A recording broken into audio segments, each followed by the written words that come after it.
नमस्ते भाइयों, SSC CHSL mains 2024 की आ गई है आंसर की। और आंसर की आते मैंने टाइप करा दिया रॉकेट की स्पीड से। अब मैं इसका सॉल्यूशन कराऊंगा कंप्लीट आपको। और सवालों को देख के मुझे ऐसा लगा कि मेंस बोल के गलती से उसने एमटीएस का पेपर दे दिया। खैर एमटीएस का पेपर तो बहुत अच्छा आता है, क्या बोलूं मैं। मतलब मुझने जो है मेंस बोल के पहली क्लास का पेपर भी अच्छा आता है। मेंस बोल के क्या बोलते हैं कि शव गंदा सा पेपर दे दिया उसने, बिल्कुल लल्लू लाल पेपर दे दिया। वही डायलॉग मार रहे हैं, है ना। कौन सा डायलॉग है वो, छोटी गंगा बोल के नाले में कूदा दिया। मतलब बिल्कुल बेकार पेपर था, घटिया। ठीक है ना, आपको बिल्कुल मजा नहीं आएगा, पर मैं इंटरेस्टिंग तरीके से करवाऊंगा। और एक भी सवाल इसमें गलत नहीं है, और एक ही सवाल को दो दो बार पूछा है मेरे भाई। ठीक है जी। हम केवल, मैं ये सीटसल मींस के पेपर की बात नहीं कर रहा, जब से पैटर्न चेंज हुआ है टीसीएस ने नए पैटर्न पे जितने भी पेपर लिए सीजीएल में और सीटसल में, कंप्लीट मैंने सॉल्यूशन कराया है। एसएससी सीजीएल सीटसल का मेंस ऑल पेपर सॉल्यूशन नए पैटर्न के हिसाब से। हम वो बरसाती मेढक की तरह काम नहीं करते कि जब मनाया प्रीवियसर करा दिया, जब मनाया नहीं करवाया। खुल के सुन रहा केशव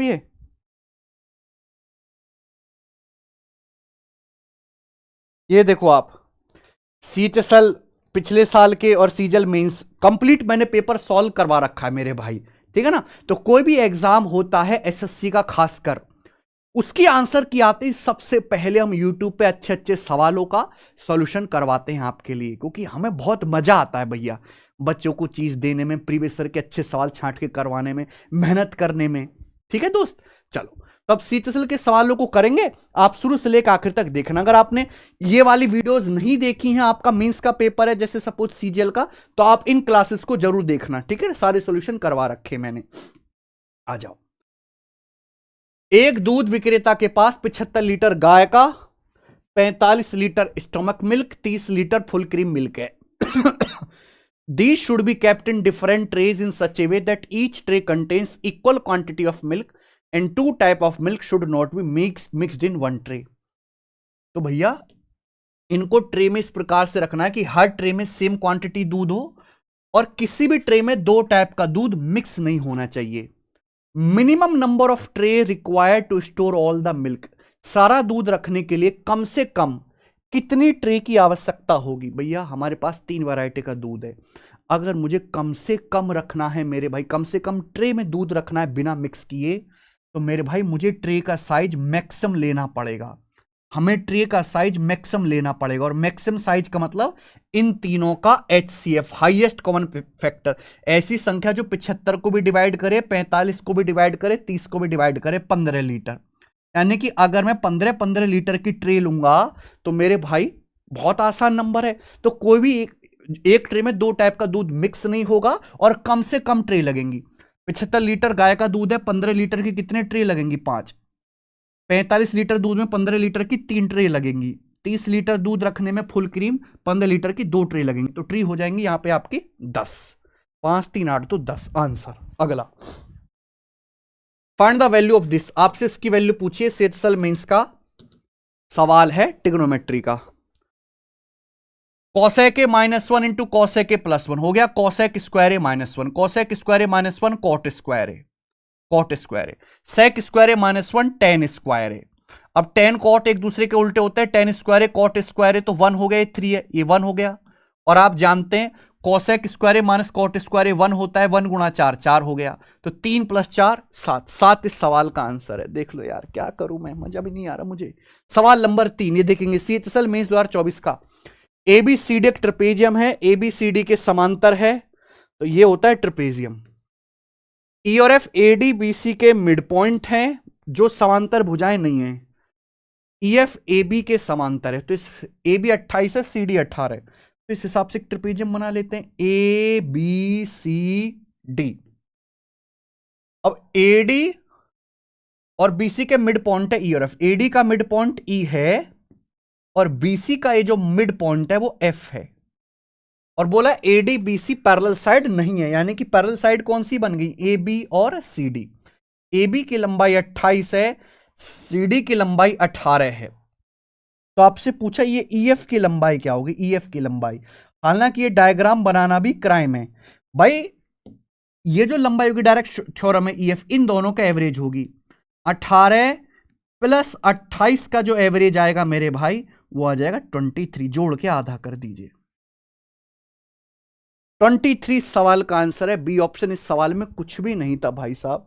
देखो ऑप्शन से भी हो जाएगा, जो भी आंसर आएगा 18-28 के बीच में आएगा, है ना, क्योंकि 18 से बड़ा होगा 28 से छोटा, 18-28 के बीच में एक ही आंसर है 23, ये बात खत्म। डायग्राम तक बनाने की जरूरत नहीं है। बताइए find the value of this, इसकी वैल्यू क्या होगी, साइन की पावर 6a प्लस कॉस की power 6a plus 3 sine square A cos square A plus, नहीं माइनस ब्रैकेट रह गया यहां पे ना ये। हाँ जी बताओ क्या आंसर है, माइनस साइन की पावर 4a कॉस की power 4a plus 1 into cosec square है, ये है। आप यहां पे वैल्यू पुटिंग कर सकते हो और बेसिक से भी कर सकते हो, दोनों रास्ते आपके पास हैं। वैल्यू पुटिंग से भी हो जाएगा मेरे भाई यहां पर, या अगर मैं वैल्यू पुटिंग करना चाहूं, आप यहां पे ए को 45 डिग्री पुट कर लो, आप यहां पे ए को 45 डिग्री पुट कर लो, अपने आप हो जाएगा। ठीक है, वैसे भी ये 1 हो गया, वैसे ये साइन की पावर 6a प्लस कॉस की power 6a plus 3 sine square A cos square A, ये sine square A plus cos square A का होल क्यूब है। ठीक है भाई, भाई ए प्लस बी का होल क्यूब क्या होता है, ए का क्यूब प्लस बी का क्यूब प्लस 3ab ब्रैकेट में ए प्लस बी, साइन की पावर 6 प्लस कॉस की power 6 plus 3 sine square A cos square A, bracket में sign square A plus cos square ए 1 बन जाएगा। तो ये डायरेक्ट 1 हो गया, 45 रखोगे ये कट जाएगा, क्या बचेगा कॉसेक 45 अंडर रूट 2 का स्क्वायर 2, तो 1 माइनस 2 -1। तो सवाल का आंसर तो भाई -1 है, ऑप्शन नंबर यहां से सी करेक्ट है। तो सी वाला ऑप्शन जो है इसका करेक्ट आंसर आ जाएगा मेरे भाई। ठीक है भाई, जल्दी से अगला करेंगे। सवाल नंबर 5, यदि किसी राशि में साधारण ब्याज पर 4 साल में 40% की वृद्धि होती है तो समान ब्याज की दर पर 4 साल बाद 80,000 रुपए पर कंपाउंड इंटरेस्ट क्या होगा। आप बताओ 4 साल में 40% वृद्धि हो गई है ना, कोई राशि 40% बढ़ गई तो एक साल में कितना ब्याज मिला 10%। अगर एक साल में 10% ब्याज है तो सेम ब्याज की दर पर 4 साल में 80,000 का कंपाउंड इंटरेस्ट, 10% रटा हुआ डाटा है, एक साल में 10% ब्याज है तो 4 साल में क्या होगा 10 का 4 बार सक्सेसिव 46.41%। अगर ब्याज की दर 10% है तो 4 साल का सीआई होता है 46.41%, ये आएगा मेरे भाई। परसेंटेज से 20, दशमलव से 20, 8 एकम 8, एंड में 8 आएगा अभी, और 8 चौक 32,000 से बड़ा आएगा, यानी कि ये वाला आंसर होना चाहिए डी करेक्ट है, बात खत्म। अगला, एक परिवार में 7 चचेरे भाइयों का वजन दिया हुआ है, आपसे पूछा है मीडियन बताओ, 7 हैं तो मीडियन जो होगा वो चौथा नंबर आएगा, मीडियन मतलब बीचों बीच की संख्या। तो आप ये देखिए यहां पे सबसे छोटा नंबर, कुछ लिखना नहीं है, सबसे छोटा नंबर इनमें 55, 55 के बाद, सॉरी 55 नहीं, पहले 5 वाला देखते हैं ना, 54, 54 के बाद 55, 55 के बाद 59, 59 ये हो गया, और 59 के बाद आपका आ जाएगा चौथे नंबर पे 60, तो चौथा नंबर पे 60 आएगा मेरे भाई, यही आपका मीडियन है 60 किलो, हो गया सॉल्व। ठीक है, अगर 7 संख्या है तो मीडियन जो होगा 7 + 1/2 फोर्थ टर्म होगा, तो मैंने डायरेक्ट फोर्थ टर्म देख लिया, लिख के क्यों टाइम वेस्ट करना, आगे आइए। एक बेलन की रेडियस 8/π सेंटीमीटर है, 8/π, आपसे पूछा है इसकी ऊंचाई क्या है, वॉल्यूम आपको दिया 448 क्यूबिक सेंटीमीटर है ना, रेडियस 8/π है, तो आप बताओ सिलेंडर का वॉल्यूम πr²h, पाई r स्क्वायर 8/π का स्क्वायर आ जाएगा 64/π² इंटू हाइट h बराबर 448, क्या बात सही है बताओ, एक पाई से एक पाई कट जाएगा, तो हाइट क्या आ जाएगा 448/64, ये पाई की वैल्यू 22/7 है, 22/7 उधर चला जाएगा 22/7। अब आप मुझे बताओ कट गया, 64 गुणा 7 420 और 28, 448 से 448 कट गया, हाइट आ गई 22 हाइट आ गई मेरे भाई, ऑप्शन नंबर डी, बात खत्म, कोई जरूरत नहीं है करने की। 5% ब्याज की दर से एक राशि 6 साल में 4160 हो जाती है। राशि ज्ञात कीजिए। 5% साधारण ब्याज पर, अगर एक साल में 5% ब्याज है तो 6 साल में कितना ब्याज होगा? 30%। 100% पे 30% आपका ब्याज हो जाएगा, तो अमाउंट कितना हो जाएगा? 130%। तो अमाउंट ये आपको 4160 दिया है। कितना गुना? 13 या 39 दो 13 दूनी 26, 32 गुना। तो 100% 3200। 1% की वैल्यू 32, 100% 3200। समान विकर्ण और समान विपरीत भुजाओं वाला चतुर्भुज क्या होता है? Equilateral with equal diagonal and equal opposite side. भाई equal diagonal equal opposite side ये होगा रेक्टेंगल। दोनों विकर्ण बराबर होंगे और आमने सामने की भुजाएं बराबर होंगी, तो आपका रेक्टेंगल आयत होता है। आज तक इससे घटिया सवाल नहीं पूछा गया मेरे दोस्तों मेंस के पेपर में, जितना ये है। एक ट्रायंगल पी क्यू आर में इन सेंटर ए है, angle Q A R 116 degree, angle Q P R पूछा है। तो भुजा क्यू आर द्वारा पी पे एंगल पूछा है, भुजा क्यू आर द्वारा इन सेंटर पे एंगल है, तो ये क्या होगा बेटा? इन सेंटर पे बना कोण 90 डिग्री प्लस वर्टेक्स एंगल का आधा 116, ये आ जाएगा 116 माइनस 90, कितना? 26। 26 दूनी 52 डिग्री, ये 52 डिग्री आ जाएगा मेरे दोस्त, 52 डिग्री। आंसर है सी ऑप्शन। आओ, रत्नेश और विनीत बारी बारी से एक एक दिन छोड़कर काम करते हैं। रत्नेश पहले दिन काम शुरू करता है और पूरा काम 54 सही 3/4 दिन में पूरा होता है। रत्नेश अकेले काम 48 दिन में करता है, तो विनीत उस काम को कितने दिन में पूरा करेगा? देखिए ये अल्टरनेट डेज वाला काम है। पहले रत्नेश करता है, पहले दिन रत्नेश काम करता है, फिर विनीत, फिर रत्नेश, फिर विनीत, और ये प्रोसेस चलता रहता है।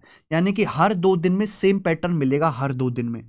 अब आप मुझे बताओ, काम हुआ अल्टरनेट डेज से 54 सही 3/4 दिन में।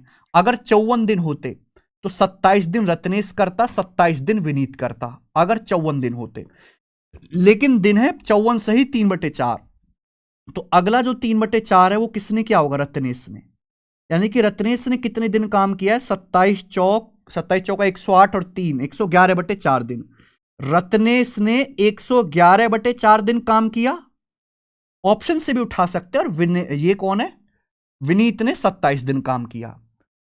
बोला विनीत अकेले उस काम को कितने दिन में करेगा? अच्छा, रत्नेश अकेले काम कितने दिन में कर सकता है? 48 दिन में। अगर रत्नेश पूरा काम 48 दिन में कर सकता है, तो 111/4 दिन में कितना काम किया होगा? बटे 48।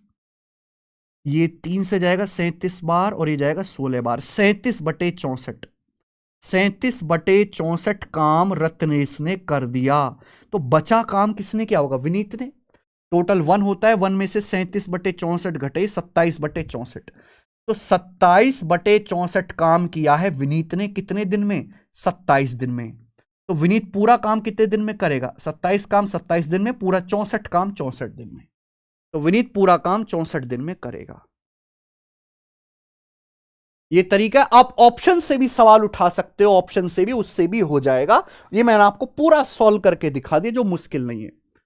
5 पूर्णांक का एवरेज 48 है। पहले 4 पूर्णांक का एवरेज 5वें पूर्णांक का 50% है। 5वां पूर्णांक ज्ञात कीजिए। देखो भाई साहब, सवाल में ये बोला है पहले 4 पूर्णांक का एवरेज 5वें पूर्णांक का 50% है। 50% मतलब 1/2।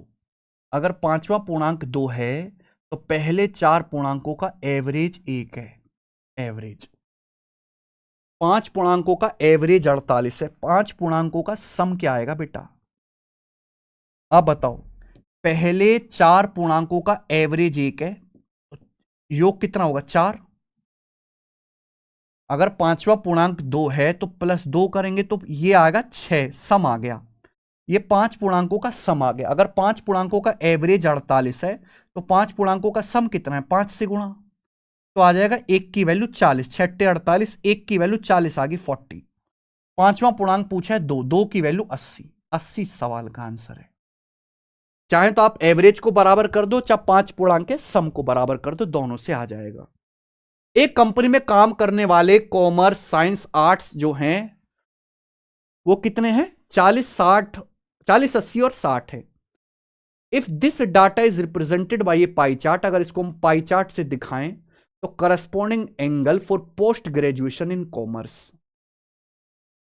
तो पोस्ट ग्रेजुएशन इन कॉमर्स का करस्पॉन्डिंग एंगल क्या होगा मेरे भाई? जो टोटल सेंट्रल एंगल होता है वो 360 डिग्री होता है। आप ये देखो टोटल कितना है, 40, 60, 100 और 80, 180। टोटल डाटा 180 है, तो अगर पाई चार्ट में बनाएंगे टोटल सेंट्रल एंगल कितना बनेगा? 360 डिग्री। आपसे पूछा corresponding angle for post graduation in commerce, commerce वालों का करस्पॉन्डिंग एंगल क्या होगा? कॉमर्स कितने मेरे भाई? 40, 40। तो अगर 180 की वैल्यू 360 है दुगुना, तो 40 की वैल्यू भी दुगुना आएगी, 80 डिग्री। 80 डिग्री बनेगा कॉमर्स वालों का एंगल। बताइए यार कितना आसान सवाल, क्यों पूछ रहा है? तीन संख्याओं का रेशियो 579 है, एलसीएम 1260 है, सबसे बड़ी छोटी संख्या का अंतर। देखो मैंने मान लिया कि तीन संख्याओं का HCF H है, तो इन तीन संख्याओं का एलसीएम क्या आएगा? पहले तो 5, 7, 9 का एलसीएम लेंगे, 5 गुणा 7 गुणा 9 ये आएगा एलसीएम, इंटू HCF बराबर 1260। ठीक है भाई। अब 7 नाम 63 पंजे कितना आ जाएगा मेरे प्यारे भाई? 315। तो उससे कितनी बार चला जाएगा? 4 बार चला जाएगा, तो HCF 4 आ गया, हाईएस्ट कॉमन फैक्टर 4 आ गया, HCF 4। सबसे बड़ी और छोटी संख्या का अंतर, सबसे बड़ी 9 और सबसे छोटी 5, इनका अंतर आएगा 4H।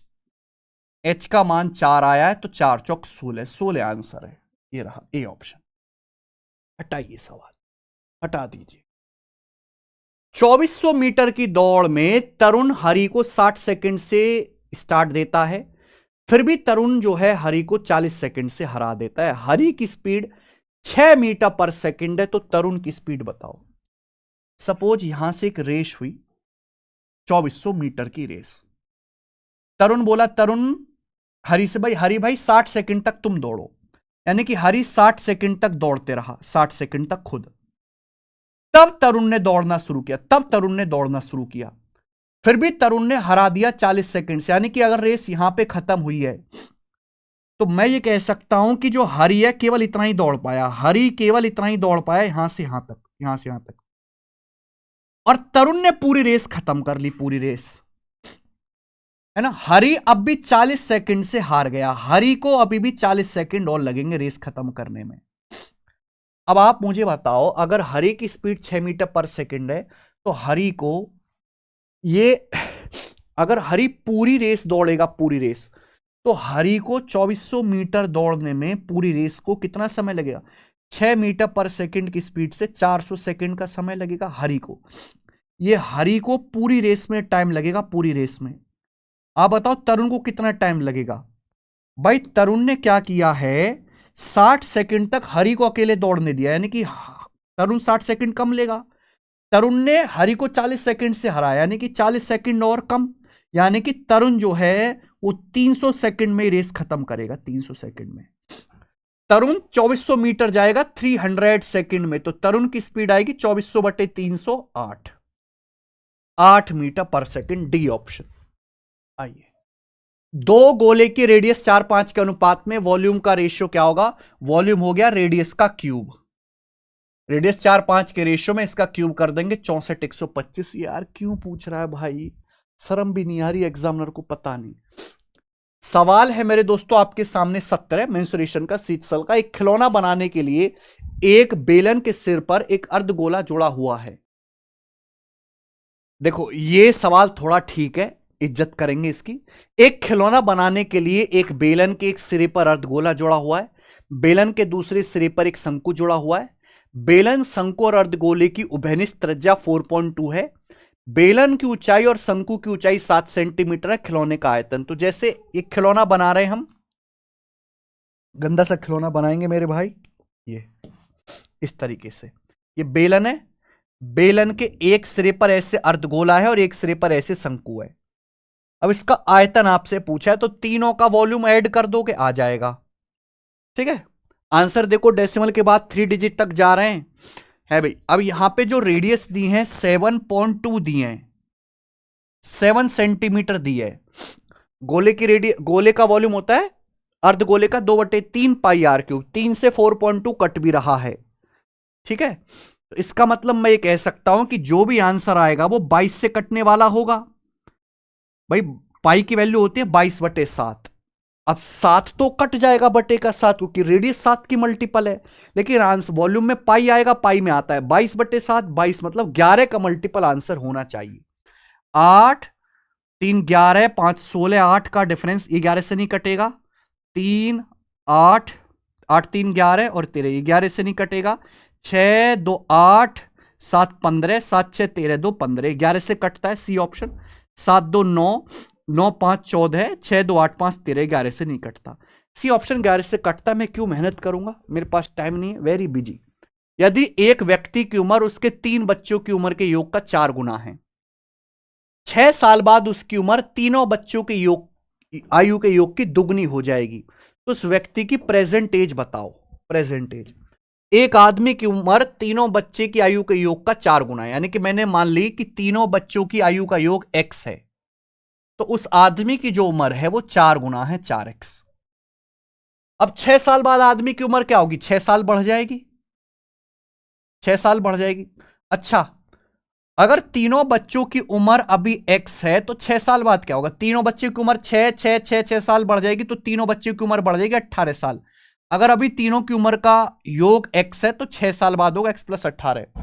तो बोला अब आज 6 साल बाद आदमी की जो आयु है तीनों बच्चों की आयु के योग का डबल हो जाएगा, डबल क्या आएगा, तो 4x माने 2x, 2x आ गया, 18 दूनी 36 माइनस 6 30, तो x की वैल्यू 15 आ गई।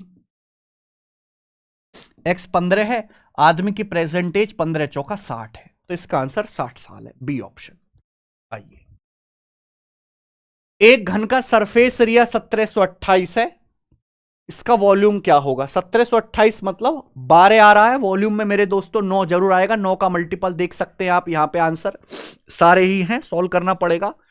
घन का सरफेस एरिया होता है 6a², 1728 है 12 का क्यूब, तो अगर मैं यहां पे देखूं 12 का क्यूब बटे 6 है ना, तो 12 स्क्वायर का रूट तो 12 आ जाएगा, 12/6, 2 का रूट 2, 12√2 आ जाएगा। आपसे पूछा है वॉल्यूम, वॉल्यूम होता है साइड का क्यूब, वॉल्यूम मतलब भुजा का क्यूब। अब 12 का क्यूब 1728, √2 का क्यूब 2√2, तो यानी कि आएगा 34 56 √2, 3 4 5 6 √2, ये आंसर है ऑप्शन नंबर ए। बताइए यार क्यों पूछ रहा है, इससे तो पेपर नहीं लेता। What will be the value of this, इसका मान आपसे पूछा एलजेब्रा का। देखो 4z² + 25z² - 25z², तो 4z² आएगा प्लस का, y², 25y² + 4y², 29y² आएगा, ये 19 नहीं आएगा 29 आएगा, ये आंसर है। भाई a - b का स्क्वायर करूं चाहे a + b का स्क्वायर करूं, आना a² + b² + -2ab है, तो ये देखो 4z² + 25z² - 25z², 4z² बचा, यहां से 25y² + 4y², 29y² बचा, डी ऑप्शन, बाकी मैं चेक ही नहीं करूंगा। आइए, संदीप एक ओवरकोट को 8540 में बेचकर 22% प्रॉफिट कमाता है, ओवरकोट का सीपी क्या है। हमने 8540 में राम, हमने 8540 में कोट बेचा, हमें 22% का लाभ हुआ, 100% पे 22% लाभ हुआ, 122% की वैल्यू, 120% की वैल्यू, 122% की, 100% की वैल्यू निकाल लीजिए, सीपी आ गया। कितनी बार चला गया, 12 सत्ते 84, 2 सत्ते 14, 70 बार चला गया, सीपी है 7,000 रुपए, बी ऑप्शन। आज तक मैंने जितने भी मेंस के पेपर सॉल्व किए उनमें सबसे आसान है। एक संख्या 37 को 2 पार्ट में इस प्रकार बांटा जाता है कि एक भाग का 5 गुना, दूसरे भाग के 11 गुना मिलकर 227 के बराबर है। छोटी संख्या के 9 गुने का मान बताओ। मान ले एक संख्या 37 के हमने 2 टुकड़े कर दिए, x और y बराबर 37, बोले एक भाग का 5 गुना यानी कि 5x, दूसरे भाग का 11 गुना यानी कि 11y बराबर 227 के बराबर है। नहीं निकाल सकते मेरे भाई, किसी को भी सेम कर लो, जैसे मैं यहां से इसको 11 से गुणा कर लेता हूं और घटा दीजिए, तो मैंने y सेम बना लिया, 11y 11y, तो 11x में से 5x घटाएंगे 6x, 11 गुणा 37 कितना आएगा 407, 407 में से 227 घटाएंगे, तो पहले 207 घटाओ 200, फिर 20 घटाओ 180, तो x का मान 30 आ गया, x 30 आ गया, तो वाई 7 आ गया, 30 और 7 37। छोटी संख्या 7 है, छोटी संख्या 7 का 9 गुना 63 है, तो इसका आंसर 63। ठीक है, इतना करने की जरूरत नहीं थी। छोटी संख्या का 9 गुना आपसे पूछा, ये मैंने फर्जी टाइम वेस्ट किया। 9 गुना मतलब 9 का मल्टीपल, एक ही ऑप्शन है 63 आंसर। आइए, यदि आपके सामने डाटा दिया है 88 को 93 और 41 को 47 से रिप्लेस कर दिया जाए तो नई मीडियन और पुरानी मीडियन का बीच डिफरेंस क्या होगा? देखो, सबसे पहली बात तो ये देखो, ये कितनी संख्याएं हैं, ये संख्याएं कितनी हैं? तो आप कहोगे सर 1 2 3 4 5 6 7 8 9 10 11, 11 संख्याएं। फिर से 1 2 3 4 5 6 7 8 9 10 11, 11 संख्याएं। अगर 11 संख्या है तो मीडियन होगा 6th number, 6th number median होगा। तो देख लेते हैं, पहले 41 आएगा सबसे छोटा वाला, देख लेते हैं ना, 4 वाला 41। फिर आपके सामने नहीं 41 नहीं, सबसे पहला 3 वाला नंबर 35, उसके बाद 41, उसके बाद 46, उसके बाद 48, 4 हो गया। उसके बाद 55, उसके बाद 56, उसके बाद 63, यानी कि मीडियन आएगा 63। यानी कि 63 से पहले 5 संख्याएं होंगी, बाद में 5 संख्या होंगी, ये बिल्कुल बीचों बीच में आएगा, 6th नंबर होगा। अब अगर मैं 88 को 93 से बदलूं तो 88 आएगा, 88 जो आएगा वो 63 के बाद में है। मैं 41 को 47 से बदलूं, ये 41 है, 47 को 47 से बदलूं तो ये 63 से पहले रहेगा, यानी कि 63 की पोजीशन बीच में ही रहेगी। 63 की क्या पोजीशन बदली भाई? एक नंबर 63 के बाद वाला बदल दिया, एक पहले वाला बदल दिया, लेकिन 63 तो अभी भी छठे नंबर पे ही रहेगा, बीचों बीच में रहेगा। तो भैया मीडियन का डिफरेंस आएगा 0, सेम रहेगी मीडियन, नो डिफरेंस। आइए, 11 परिणामों का एवरेज 59 है, पहले 10 परिणाम का एवरेज 58 है, 11वां परिणाम। 11 रिजल्ट का एवरेज 59 है, तो 11 का सम क्या होगा? ये 10 रिजल्ट का एवरेज 58 है, तो टोटल क्या होगा? 10 गुणा 58, 11वां नंबर घटा दीजिए, 9 आएगा मेरे दोस्तों, ठीक है ना। 11 गुणा 59 माइनस 10 गुणा 58, तो क्या आ जाएगा मेरे दोस्तों? ये आपका 10 तो आना ही है, और मेरे भाई 59, 69 आंसर आ गया, सी ऑप्शन 69। ठीक है भाई साहब, क्लियर?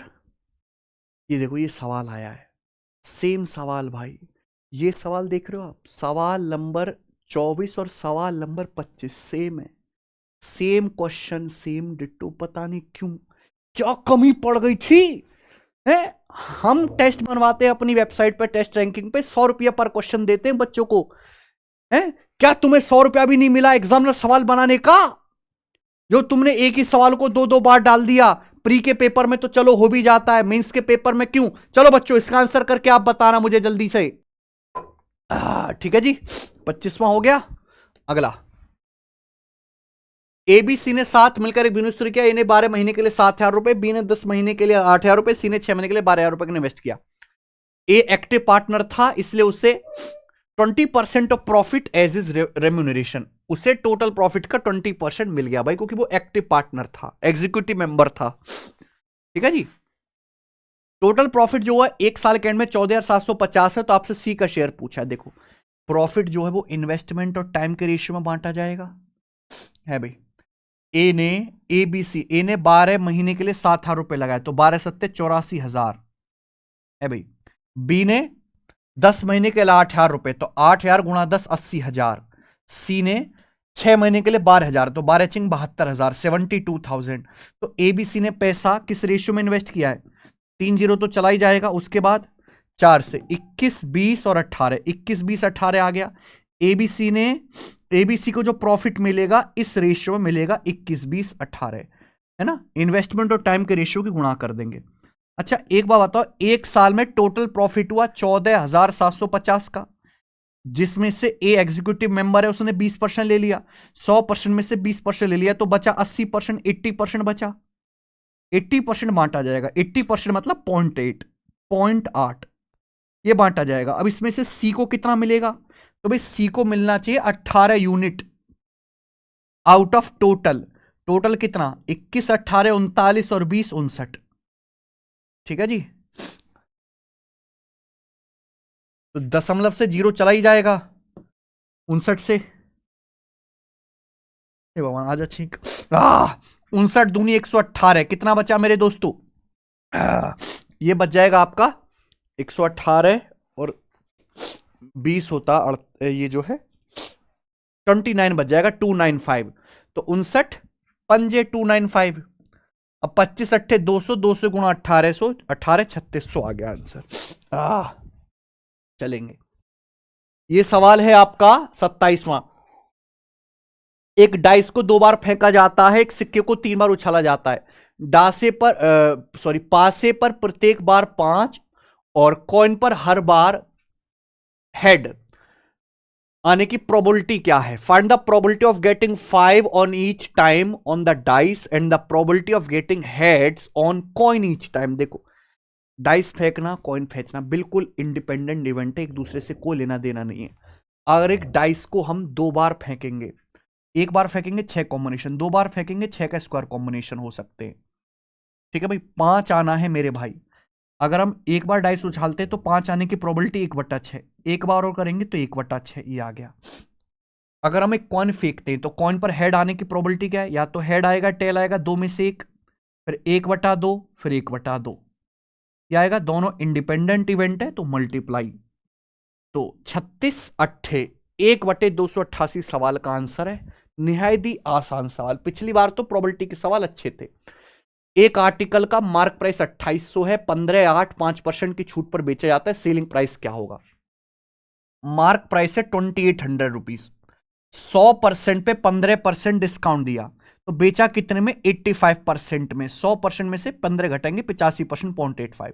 फिर 8% डिस्काउंट दिया, 100 पे 8% डिस्काउंट दिया, बेचा कितने में? 92% में, 0.92। फिर 5% डिस्काउंट दिया, 100 पे 5% डिस्काउंट दिया, बेचा कितने में? 95% में, 0.95। ये आएगा। 2 डेसिमल से 2 जीरो कट जाए। ठीक है जी, अब आप बताओ। ये आपके सामने मेरे भाई यहां पे देखो, 28, 85, 92, 85 में 17 आ रहा है, 17 से कटेगा। 92 में नंबर 23 आ रहा है, 23 से कटेगा। 95 में 19 आ रहा है, 19 से कटेगा। हमें बस ये देखना है कि मल्टीपल चेक करो या आप यूनिट डिजिट मैच कर लो, इच्छा आपकी है। जैसे अगर मैं यहां पे देखूं 28 की 85 में भी अगर मैं गुणा कर लेता हूं तो कितना आता है? मैं यूनिट डिजिट मैच कर लेता हूं। चलो 28 की 85 में गुणा करते हैं तो 28 अट्ठे 20 अट्ठे 160, 224 और 28 पंजे 140। तो ये आ गया मेरे प्यारे भाई 2380। 2380 2380 इंटू 0.95 करेंगे। 0.95 का मतलब 19/20, 0.95 मतलब 19/20 कर लेते हैं। अब 0 से 0 और 2 से जाएगा 119। अब 9 दूनी 18, 8 नाम 72, 2 यानी कि दशमलव के बाद 2 अंक आएंगे और एंड में 2 आएगा। ये आंसर है 2080.12। मुझे लगता है कि इस तरीके से हमने जल्दी कर लिया। आगे, पहले 3 साल के दौरान एक इलेक्ट्रॉनिक मशीन के प्राइस में 5, 10, 15% की कमी हुई। 3 साल के बाद मशीन का प्राइस क्या होगा? अगर 8,000 रुपए था, पहले साल 5% कम हो गया, 1/20। फ्रैक्शन में कर लेता हूं इस बार, 1/20 कम हो गया तो कीमत रह जाएगी 19/20। फिर अगले साल 10% कम हो गया, 1/10, कितना रह जाएगा? 9/10। फिर अगले साल 15% कम हो गया, 5% 1/20, 15% 3/20। एक में से 3/20 कम हो गया, 17/20 आ गया। तो ये आ गया मेरे दोस्तों 4,000 से 8,000 2 बार चला गया। ठीक है, 0 एंड में आएगा नहीं, 1 एंड में आएगा नहीं, इवन नंबर आएगा, है ना? ये इवन नंबर आएगा, 2 का मल्टीपल, और इवन नंबर यही है 5814। 0 आएगा नहीं एंड में, डी ऑप्शन, बात खत्म। ठीक है, पूरी कैलकुलेशन की जरूरत नहीं है। लास्ट सवाल करेंगे, डंडना डंडन, find the value of this. Board मास का सवाल है। तो सबसे पहले ऑफ 8, ठीक है भाई, 5 प्लस 8 64 डिवाइडेड बाई 8, तो 1/8 आ जाएगा। ये है भाई 8 64, ये 1/8, 24 गुणा 1/8 3 आ जाएगा, माइनस 4 16, 8/8 1, 1 इंटू 16 16, तो 5 3 8 में से 16 गया, -8 यार, -8 आंसर सी ऑप्शन। क्या है भाई? खत्म, बस इससे ज्यादा मैं आपका समय नहीं लूंगा, ना आपको देने की जरूरत है। अगर इस हिसाब से जैसे सीटसल का मेंस आया, अगर सीजल का मेंस भी ऐसे आया, तो मेंस के जो बैच में हम इतनी मेहनत कर रहे हैं बच्चों के साथ, वो तो किसी काम की नहीं है भाई। सब गधा घोड़ा बराबर अटेम्प्ट करेगा, सबका एक जैसे स्कोर मैथ में बनेगा, ऐसा नहीं होना चाहिए। मेरी रिक्वेस्ट है, एग्जामर तुझे टीसीएस वाले पैसा नहीं दे रहे हो, एसएससी से पैसा ना मिल रहा हो, मैं तुझे पैसे दूंगा, लेकिन तू पेपर अच्छा बना, जिससे कि डिस्टिंक्ट रहे बच्चे, ना पढ़ने वाले और मेहनत करने वाले अलग अलग रहे भाई। कम से कम 30 में से 5 से 6 सवाल तो मॉडरेट प्लस होने चाहिए, 30 में से 25 सवाल चाहे आसान हो। ठीक है जी, बाकी अब देखते हैं आगे क्या होता है। जय हिंद, बाय।